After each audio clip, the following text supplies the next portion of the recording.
నీతో విషయం మాట్లాడాలమ్మా. క్లబ్లో రాజు కోచ్ కలిశాడు.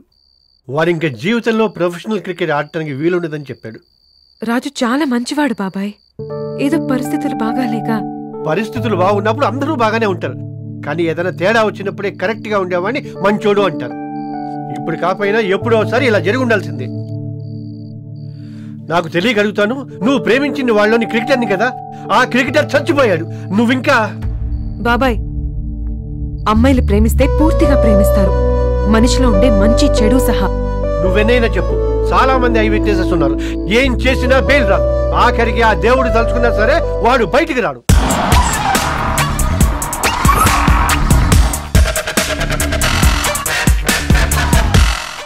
యువర్ ఆనర్, నిందితుడు సభ్య సమాజం పట్ల గౌరవం లేకుండా అతి కిరాతకంగా పట్టపగలే. ఏంటయ్యా, పట్టపగలైనా అర్ధరాత్రి అయినా అదే శిక్ష. సెక్షన్ ఏంటో చెప్పు. 302 sir. Okay, proceed. Your honour, నిందితుడు ఎటువంటి జాలి దయ లేకుండా కర్కశంగా ఆటవికంగా. ఆగవయ్యా, ఇట్రా. సార్, ఎందుకయ్యా ఆ స్పీచ్లు? అంటే అది ఎవరైనా విట్నెస్లు ఉన్నారా? ఉన్నారు సార్. ఉంటే పిలిపించు స్టాండ్స్ లోకి. Okay sir. చెప్పు, ఎటువంటి భయం పక్షపాతం లేకుండా ఆ రోజు ఏం జరిగిందో. నువ్వాగు, నువ్వు చెప్పరా. ఆ రోజు ఏం చూసావు? అవు సాబ్, ఆ రోజు పొద్దునే లేచి పళ్ళు దోముకొని షాప్కి వెళ్ళి వస్తుంటే. ఒరే, నీ పేరు సచ్చాగౌడ్ కదా? అవును సాబ్. ఆల్రెడీ నీ మీద 4 గుడుంబ కేసులు పెండింగ్ లో ఉన్నాయి కదరా. ఎస్ఐ గారు, వీడు బోన్ దగ్గరనే మళ్ళీ బోన్ ఎక్కించాను అరెస్ట్ చేసి. అరే పారిపోతున్నాడు, రిమాండ్ చేద్దాం. పట్టుకోండి పట్టుకోండి. ఇంకా బోల్డ్ మంది సాక్షులు ఉన్నారు సార్. మీరు ఒప్పుకుంటే ఇప్పుడే ఓ విట్నెస్ ను ప్రవేశపెడతాను. అసలు నువ్వు లా ఏ కాలేజీ నుంచి పాస్ అయ్యో? ఇలా కొత్త సాక్ష్యాలను ప్రవేశపెట్టాలంటే అట్లీస్ట్ 1 month ముందు నోటీస్ ఇవ్వాలి. ఇప్పుడు ఇస్తాను సార్.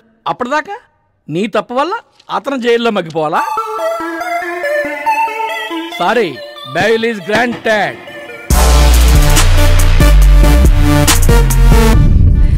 ఏమండి, కాఫీ ఏమైనా ఇమ్మంటారా?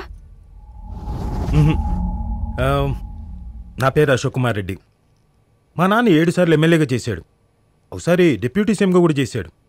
నాకు ఈ ప్రజాసేవ రాజకీయం పెద్ద ఇంట్రెస్ట్ లేదు. హ్యాపీగా దుబాయ్లో బిజినెస్ చేసుకుంటూ ఉండేవాడిని. కొన్నాళ్ల క్రితం ఇక్కడే హైదరాబాదులో నడి రోడ్డు మీద మా అన్నయ్యని నాన్నని దారుణంగా నరికి చంపారు. దాంట్లో భగవాన్ దాస్ ప్రైమ్ అక్యూజ్డ్. ఇమ్మీడియట్గా వాడిని నేనే చంపించుంటే నాపై ఫ్యాక్షనిస్ట్ అని ముద్రేసి దూరంగా పెట్టేవాళ్ళు. తొందరపడలేదు కాబట్టే సింపతి వర్కౌట్ అయి మంత్రి పదవి ఇచ్చారు. నువ్వు వాడిని చంపావు, అందుకే నీకు బెయిల్ ఇప్పించాను. రాజు, నాతో కలిసి పని చేస్తావా?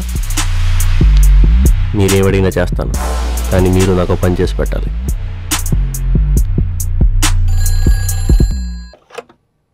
సార్, నాయన్ మాట్లాడుతున్నాను సార్. మీకు హ్యూమన్ రైట్స్ కమిషన్ నుంచి మళ్ళీ నోటీసులు వచ్చాయి. ఇదంతా ఎవరో కావాలని చేసినట్టుంది.